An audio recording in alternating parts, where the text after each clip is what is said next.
नमस्कार, हेलो, आदाब। आप देख रहे हैं द लीगल प्लेटफॉर्म का खास कार्यक्रम लीगल अवेयरनेस न्याय आपके द्वार। मैं हूं आपके साथ मोहम्मद माज खान। 18 साल से कम के बच्चों के साथ हो रहे सेक्सुअल हैरेसमेंट को मद्देनजर रखते हुए कोर्ट ने पॉक्सो एक्ट को इंट्रोड्यूस किया था। पॉक्सो का मतलब है protection of children against sexual offences. इस एक्ट के बारे में ज्यादा अच्छी तरह से जानकारी देने के लिए हमारे साथ मौजूद हैं एडवोकेट मोहम्मद सालिम, जो कि हैं district government council from criminal side Kannauj से। सर, आपका बहुत बहुत स्वागत है हमारे इस कार्यक्रम में। शुक्रिया जनाब। सर, पॉक्सो यानी कि protection of children against sexual offences act, इसका मकसद क्या है और इसकी जरूरत क्यों पड़ी इस एक्ट को इंट्रोड्यूस करने के लिए? देखिए, जैसा कि आप जानते हैं और सुन रहे हैं शुरू से, एक समाज में बच्चों के साथ यौन अपराध हो रहे थे और आज भी हो रहे हैं। इसी को मद्देनजर रखते हुए 2012 में एक स्पेशल एक्ट बनाया गया और जिसको हम लोग पॉक्सो एक्ट के नाम से जानते हैं। इस पॉक्सो एक्ट में जो 18 साल से कम के बच्चे हैं, इनके यौन उत्पीड़न, दुष्कर्म, बलात्कार, पोर्नोग्राफी, ये सारी चीजों से जो अपराध कारित किया जाता है इन बच्चों के साथ, चाहे वो लड़की हो या लड़का हो, तो उसको रोकने के लिए उसके खिलाफ ये कानून बनाया गया। और जो बच्चों के साथ हिंसा होती थी, इस सब के लिए एक सख्त सजा का इसमें प्रावधान किया गया ताकि ये सारी समस्या दूर हो सके। अच्छा, इस एक्ट के अंडर सेक्सुअल ऑफेंस को डिफाइन कैसे किया गया है? देखिए, सेक्सुअल ऑफेंस हर वो अपराध जो सेक्स से संबंधित है, चाहे वो 18 साल के बच्चे से, जो भी बच्चा, लड़का या लड़की जो भी है, उसके साथ किया जाता है। यानी ये मान लीजिए आप कि किसी बच्चे को बुरी निगाह से, बच्ची को जो 18 साल से कम की है, उसको छूते हैं या उसके शरीर के जो इस तरीके के अंग हैं उनके साथ कोई छेड़छाड़ होती है, बलात्कार होता है, दुष्कर्म होता है, तो इन सबके लिए अलग अलग कैटेगरी वाइज अपराध को वो किया गया है और सेक्शन के हिसाब से उनमें उसी हिसाब से सजाओं का प्रावधान किया। ओके, तो कोर्ट में इसके खिलाफ सबूत दिखाने का क्या प्रोसीजर है? कैसे हम कोर्ट में साबित करेंगे कि यहाँ किसी बच्ची के खिलाफ ऐसा किया गया है, उसके साथ ऐसा हुआ है? सबसे पहले तो मानिए आप, एक हम एग्जाम्पल दे रहे हैं कि अगर किसी बच्चे के साथ जो 18 साल से कम का है और उसके साथ इस तरीके की कोई छेड़छाड़ या बलात्कार या दुष्कर्म या पोर्नोग्राफी कुछ भी होता है, तो वो जानकारी होती है, पुलिस उसके ऊपर एफआईआर दर्ज करती है। एफआईआर दर्ज करने के बाद उसका इन्वेस्टिगेशन शुरू होता है। तो इन्वेस्टिगेशन में उस बच्चे का 164 सीआरपीसी के तहत बयान दर्ज होता है, जो कोर्ट के सामने होता है। पुलिस तो उसका बयान पहले 161 सीआरपीसी में ले चुकी होती है, बाद में वो कोर्ट के सामने, मजिस्ट्रेट के सामने इसका 164 का बयान दर्ज होता है और उस बयान के आधार के ऊपर उसका जो भी अपराध होता है वो उसके हिसाब से चार्जशीट होता है और उसके बाद उसको प्रोसिक्यूट किया जाता है, केस चलता है। हम अपने दर्शकों को बताना चाहते हैं कि अगर आपको किसी भी तरह की लीगल हेल्प चाहिए या आप लीगल एडवाइस चाहते हैं हमारी तरफ से, तो नीचे दिए हुए कॉन्टैक्ट नंबर पे और ईमेल आईडी पे कॉन्टैक्ट करें और अपना जो सवाल है या किसी भी तरह की आपको लीगल एडवाइस चाहिए तो आप हमसे मांग सकते हैं।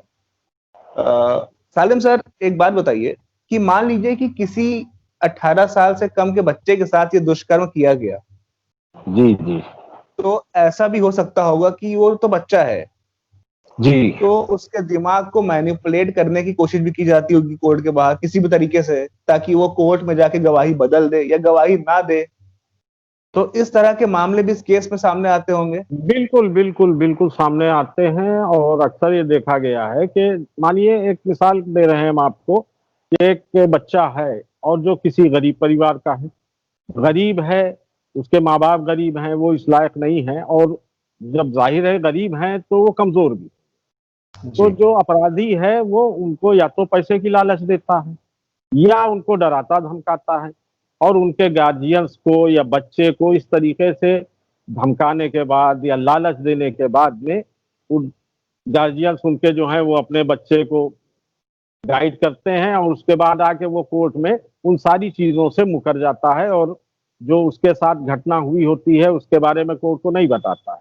वो और कोई बहाना बना के या कोई और चीज कह के उस गवाही को, उस अपराधी को बिल्कुल एक क्लीन चिट दे देता कि नहीं साहब इसने कुछ नहीं किया मेरे साथ, वो तो हम जा रहे थे, गिर गए थे, चोट लग गई थी, लोगों ने हमें बता दिया था और लोगों ने समझा दिया था कि इनके खिलाफ गवाही दे दोगे तो तुमको ये मिल जाएगा, तुमको सरकार से बेनिफिट मिलेगा, और ये सारी चीजें हमने मान ली थी तो हमने उनके खिलाफ ये आरोप लगा दिया था।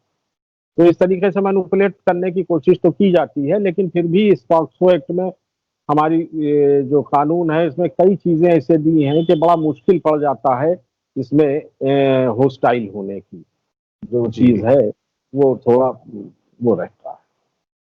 अच्छा, तो इसका उल्टा भी होता होगा सालिम सर। अब जैसे कि किसी के साथ कुछ नहीं हुआ है, जी अब किसी शख्स को किसी दूसरे को फंसाना है जी किसी ऑफेंस के अंडर, तो वो जी उस बच्चे को उस तरह से मैनिपुलेट कर सकता है, घर वालों को धमका सकता है या पैसे ऑफर कर सकता है कि तुम इनके ऊपर इल्जाम लगाओ, तुम इतना रुपया मिलेगा। ये भी हो सकता बिल्कुल है। बिल्कुल। देखिए ये समाज है और इस समाज में हर तरीके के लोग, कुछ अच्छे लोग हैं तो उसी जगह पे बड़ी बुरी सोच रखने वाले लोग भी हैं।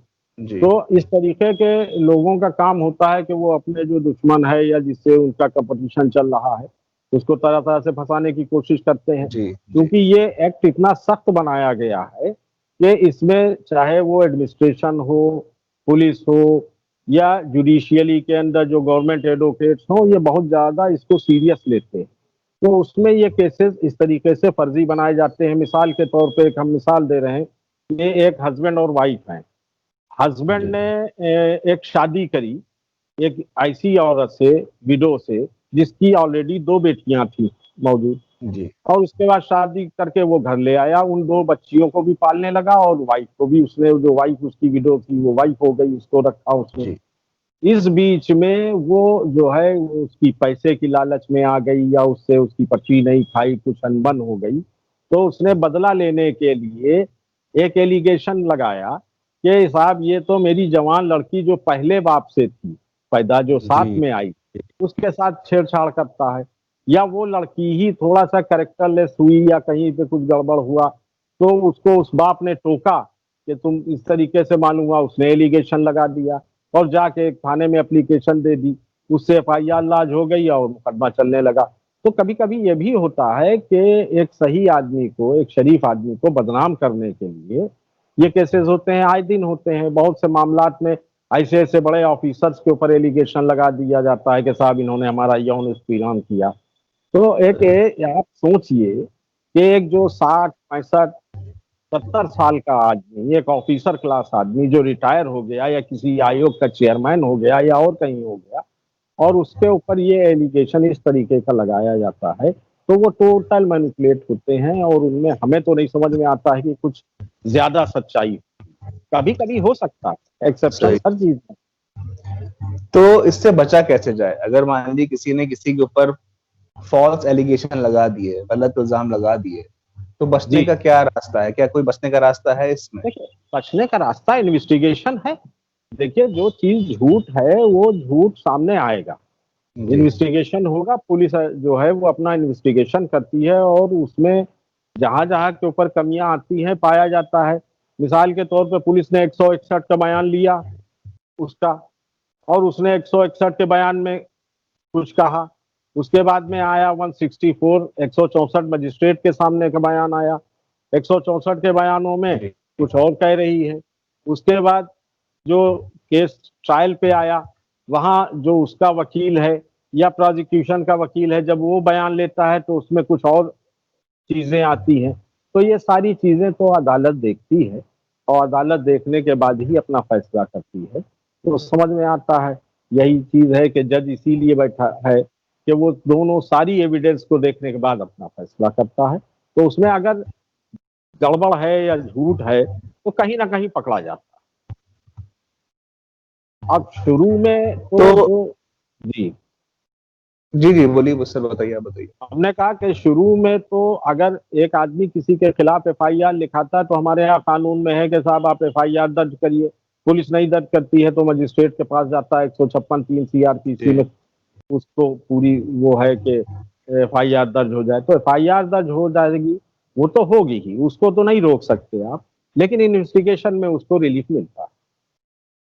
ये तो सर इसमें सजा का क्या प्रावधान है? सजा किसी में के देखिए, सजा तो क्या इसमें पॉक्सो एक्ट में कई सेक्शंस है। जैसे सेक्शन 3 है, सेक्शन 4, सेक्शन 6, सेक्शन 7 और 8, ये सब सेक्शंस जो हैं वो इनके अपराध और सजाओं के बारे में बताते हैं। ओके। सेक्शन जो 3 है वो पेनेट्रेटिव सेक्सुअल असाल्ट के लिए है कि अगर किसी के बच्चे के शरीर के साथ कोई हरकत करता है, कोई छेड़छाड़ करता है, तो उसमें सजा का प्रावधान है 3 साल से लेकर 5 साल के अंदर। इसके बाद में सेक्शन 4 आता है। सेक्शन 4 में वो मामले हैं जिनमें बच्चे के साथ कोई दुष्कर्म किया जाए, कुकर्म किया जाए, तो उसमें सजा का कहा है 7 साल से लेके उम्र कैद तक की सजा भी है और जुर्माना भी है। इसी तरह सेक्शन 6 है। सेक्शन 6 में दुष्कर्म और कुकर्म तो उस बच्चे के साथ हुआ ही, साथ ही उसके शरीर पे चोटें भी पहुंचाई थी। तो ऐसे केसेस में 10 साल की सजा से लेके उम्र कैद तक की सजा है और जुर्माना है। अभी 2018 में इसमें एक संशोधन और कर दिया गया जिसमें जी फांसी तक की सजा का प्रावधान कर दिया गया। तो ये और सेक्शन 7 और 8 जो है वो बच्चों के गुप्तांग जो हैं इनके साथ अगर कोई छेड़छाड़ करता है तो उसके लिए 7 साल की सजा का प्रावधान और जुर्माना है। तो ये सारी चीजें हैं कि इसमें सजाओं को इसीलिए ज्यादा सख्त किया गया है। इवन 2018 के संशोधन में जो फांसी की सजा की बात कही गई है वो इन्हीं सब चीजों को देखते हुए की गई है। तो सजाएं तो ठीक है, लेकिन इनसे भय भी हो रहा है समाज के अंदर, एक दहशत और एक मैसेज भी जा रहा है कि साहब अगर हम इस तरीके का कोई अपराध करते हैं तो हमको एक सख्त सजा मिलेगी। तो इससे काफी एक अच्छा संदेश जा रहा है और अपराध में कमी आई। तो मैं अपने दर्शकों से एक बार फिर से अपील करना चाह रहा हूं कि अगर आपको किसी भी तरह की कानूनी हेल्प या कानूनी सलाह चाहिए तो आप नीचे दिए हुए कॉन्टैक्ट नंबर पे और ईमेल आईडी पे हमसे संपर्क कर सकते हैं। सालिम सर, बहुत बहुत धन्यवाद। आपने इतना स्पष्ट रूप से इस एक्ट के बारे में बताया, क्या सजा है, क्या प्रावधान है।